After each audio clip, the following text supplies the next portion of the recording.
Selon de récentes études, les fuites fiscales font perdre plus de 10 milliards de dollars au gouvernement africain. Ces derniers se retrouvent donc dans l'incapacité de financer les services publics nécessaires à leur développement économique et social et qui amélioreraient la condition des femmes. Ce sont elles qui souffrent le plus de l'injustice fiscale.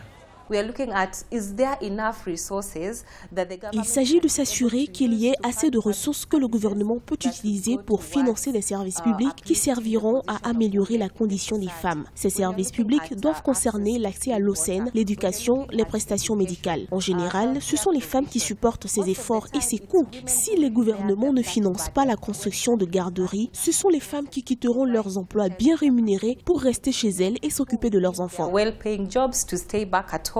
Outre le montant des recettes fiscales perçues, les femmes souffrent également du type d'impôt privilégié par les gouvernements africains. Il s'agit d'un impôt dégressif. Améliorer la condition des femmes en Afrique passe inévitablement par le rétablissement de la justice fiscale. Les pays africains en développement doivent pouvoir mettre en place un budget progressif qui prend en considération les besoins à la fois des hommes et des femmes.